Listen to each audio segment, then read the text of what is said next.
darkness was over the surface of the deep, and the Spirit of God was hovering over the waters. And God said, let there be light, and there was light. God saw that the light was good, and he separated the light from the darkness. God called the light day, and the darkness he called night. And there was evening and there was morning, the first day. And God said, let there be a vault between the waters to separate the water from the water. So God made a vault and separated the water under the vault from the water above it. And it was so. God called the vault sky, and there was evening and there was morning, the second day. And God said, let the water under the sky be gathered to one place, and let dry ground appear. And it was so. God called the dry ground land, and the gathered waters he called seas. And God saw it was good. Then God said, let the land produce vegetation, seed-bearing plants and trees on the land that bear fruit with seed in it, according to their various kinds. And it was so. And the land produced vegetation, plants bearing seed according to their kinds, and trees bearing fruit with seeds on it according to their kinds. And God saw that it was good, and there was everything that there was, and there was evening and there was morning, the third day. And God said, let the lights in the vault of the sky to separate the day from the night, and let them serve as a sign to mark sacred times and days and years. And let them be lights in the vault of the sky to give light to the earth. And it was so. And God made two great lights, the greater light to govern the day and the lesser light to govern the night. He also made the stars, and God set them in the vault of the sky to give light on the earth, to govern the day and night, and to separate light from darkness. And God saw that it was good. And there was evening and there was morning, the fourth day. And God said, let the water teem with living creatures, and let the birds fly above the earth and across the vault of the sky. So God created the great creatures of the sea and every living thing with which the water teems and moves about in it, according to their kinds, and every winged bird according to his kind. And God saw that it was good. God blessed them and said, be fruitful and increase in number, and fill the water in the seas, and let the birds increase on the earth. And there was evening and there was morning, the fifth day. And God said, let land produce living creatures according to their kinds, the livestock, the creatures that move along the ground, and the wild animals, each according to its kind. And so it was so. God made the wild animals according to their kinds, the livestock according to their kinds, and all the creatures that move along the ground according to their kinds. And God saw that it was good. Then God said, let us make mankind in our image, in our likeness, so that they may rule over the fish in the sea and the birds in the sky, over the livestock and all the wild animals, and over all the creatures that move along the ground. So God created mankind in his own image. In the image of God, he created them. Male and female, he created them. And God blessed them and said, be fruitful and increase in number, fill the earth and subdue it, rule over the fish in the sea and the birds in the sky, and over every living creature that moves on the ground. Then God said, I give you every seed-bearing plant on the face of the whole earth, and every tree that has fruit with seed in it. They will be yours for food. And to all the beasts of the earth, and all the birds in the sky, and all the creatures that move along the ground, everything that has the breath of life in it, I give every green plant for food. And it was so. God saw all that he had made, and it was very good. There was evening and there was morning, the sixth day.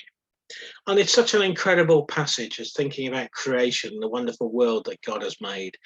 And sometimes Christians tie themselves up in knots, and some Christians say it's very literal and God made the world in 6 days. And other Christians say, no, it's just outlining the pattern of creation. And perhaps there were 6 periods of time.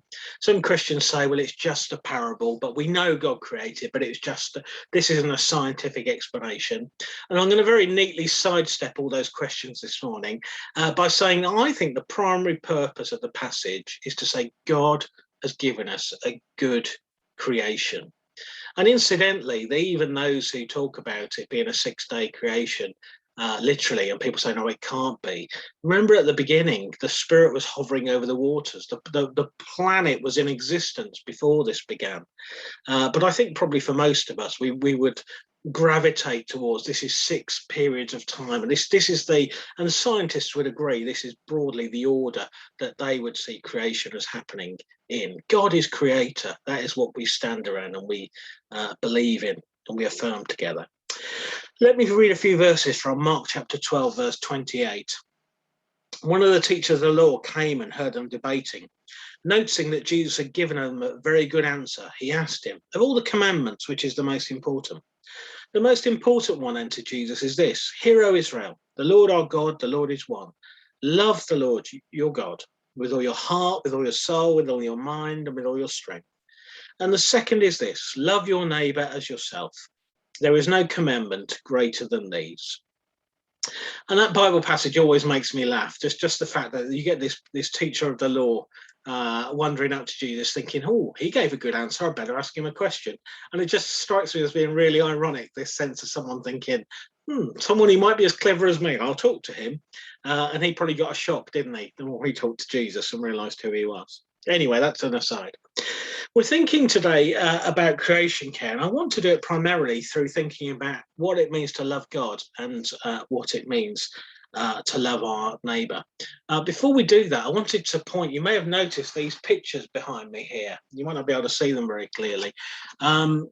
You see lots of ministers or religious leaders on Zoom calls, and most of them have pictures of Jesus on the wall or something religious. I have a picture of Spider-Man, and you can't see there. That's you probably still can't see it very well. That's the Marvel Avengers there. Why do I have a picture of Spider-Man and the Marvel Avengers on my wall? I hear you say.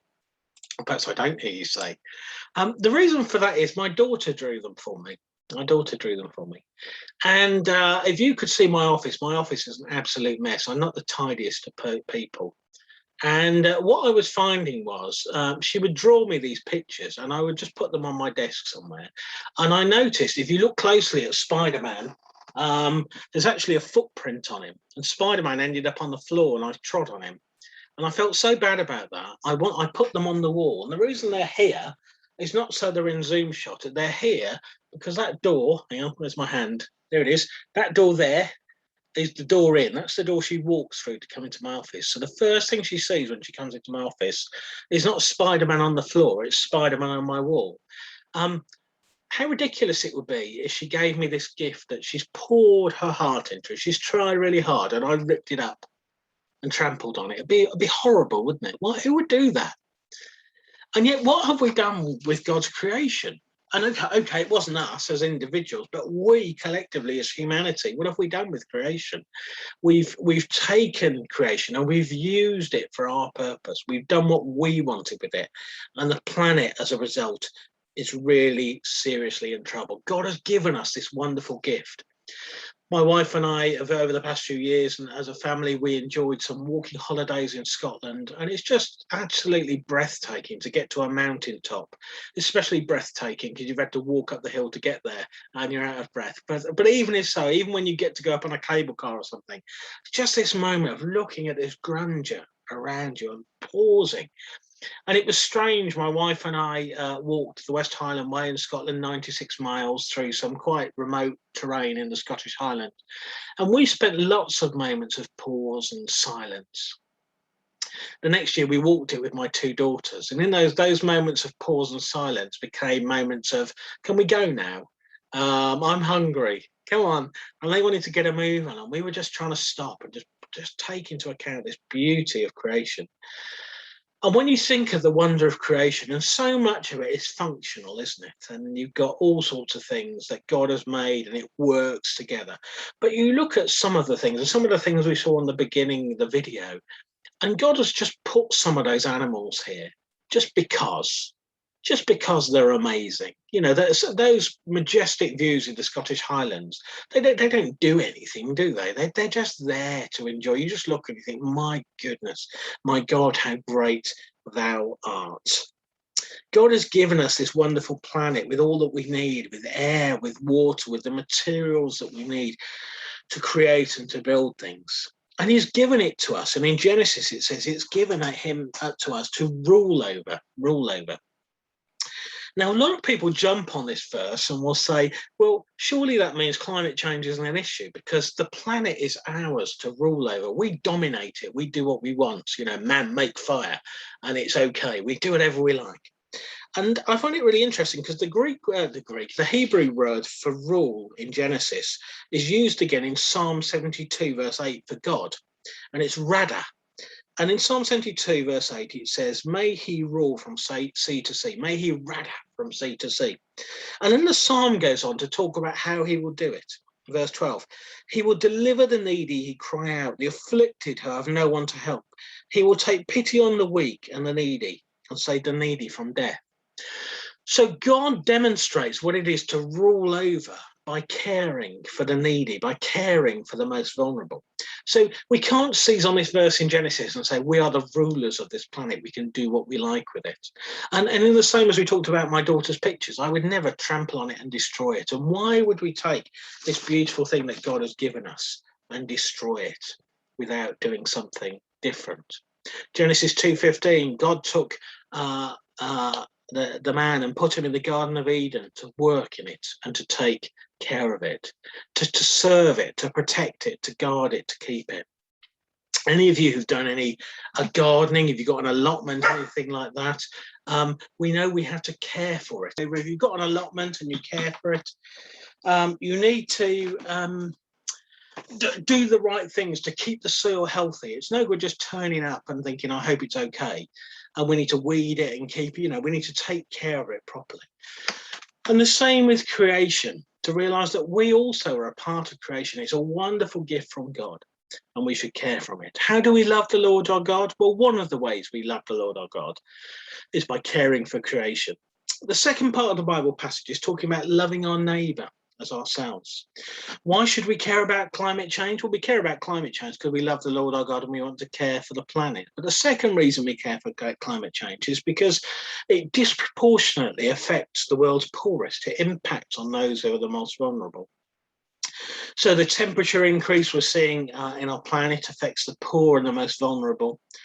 Poverty, hunger, lack of education are all made worse. They're all exacerbated as a result of climate change. All those things are there in certain countries, but they're just made worse.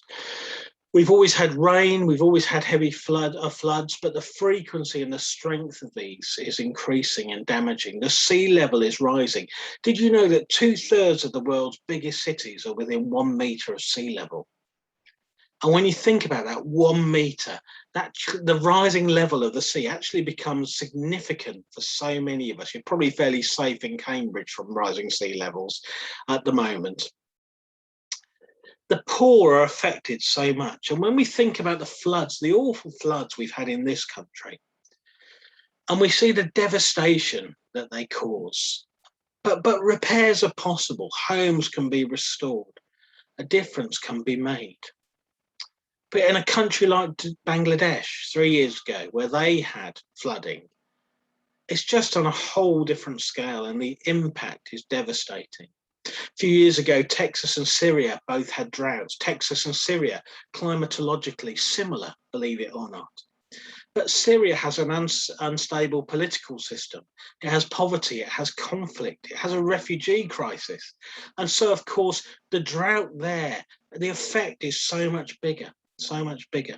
Hurricane Matthew in 2016 hits the USA, billions of dollars worth of damage, 28 lives lost.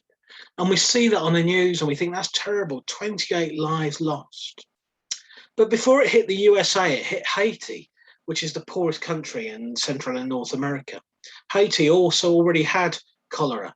And the flooding that followed the hurricane made this so much worse. 90% of people in Haiti lost their homes. And that's just on a whole different scale, isn't it? Same climate change, same hurricane, different impact. It's been estimated that the gap between the richest and poorest countries has been increased by 25% since the 1960s due to climate change. And people say, well, what difference does it make? What is it a difference? And scientists did some work on what the difference would be between 1.5 degrees and 2 degrees in terms of global warming. And so these are some of the consequences. Droughts last twice as long. 116 million more people will struggle to get water. 116 million people will struggle to get water because of 0.5 degree of climate change. We're 4 times as many to get tropical cyclones, and 12 million more people will live in flooded coastal areas. So this is a really serious problem. And it's not just, it's especially serious for the poor and the needy, and they're the ones that we should be thinking of. Someone said to Jesus once, "Who is my neighbour?" And Jesus told the story of the Good Samaritan. And at the end of the story, he said to the person, well, who was the neighbour to the person in need?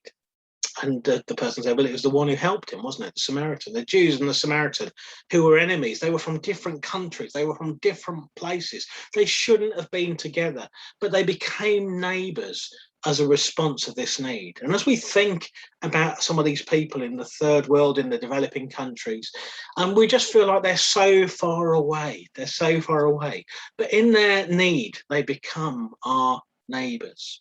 How will we react? How will we help them? Realizing that some of climate change, the weather's getting hotter and hotter, isn't it? We're getting hotter summers. And that's a bit of a nuisance for us. But for some people, that's devastating. The poorest 3.5 billion people on the planet are responsible for just 10% of the emissions. But these are the same people that are affecting the worst impacts of climate change. What can we do? How can we love our neighbour? How can we make a difference? Well, we probably don't have time to think about that. And I'm not the world's foremost expert, and it might be something you want to think about. The biggest thing, of course, we can do, and one of the things that's the most difficult, is to stop our use of fossil fuels. And that's very difficult, obviously, for all of us. But I guess the question we can ask is, we may need our cars, which are probably driven on a fossil fuel. The question we can say to ourselves is, well, do I need to make that journey? Can I make that journey another way? Can I join the other mad cyclists in Cambridge, or walk somewhere? Or can I, as you know, I'm Zooming today rather than driving across to be with you. How can we affect our use of fossil fuels? And in the way we heat our home, our energy supplier, all the electricity is generated by renewables, and that's something that was important to us. It doesn't, ironically, it was cheaper when we made that switch to do that. At the same time, it's become more expensive now because they hooked us on their deal, and they're hiking their prices up now. Cunning people. But even so, we're thinking now, well, do we continue to pay more, knowing that we're paying for renewable energy rather than energy that's come from fossil fuels? And if we do need to make that journey, can we offset? And there's something called carbon offsetting, where you can pay where trees are planted and so forth. So you can offset your carbon emissions in such a way. By recycling, by thinking about what we use. And there's a big thing in the news, wasn't there, a year or so ago, about single-use plastics, and getting behind things like this. And probably for most of us, the best way we could find out about climate change is to talk to a youngster. And most young adults and teenagers are very passionate about this sort of thing. What can I do? We should think, we should act. We should do what we can to lobby our government and those who will be meeting at COP26 and saying, we need you to make a difference. We need you to make good choices. And the thing that in the news at the moment about cars and fossil fuel driven cars being off the road by a given date, if you're anything like me, you'll have watched that and groaned. So, I'm not going to be able to afford that. What am I going to do? But we really do need to bear in mind what we talked about this morning and think about our planet that's so desperately in need. So before our final hymn, we're going to watch one more video, which has been made by some young people and encourages us that we need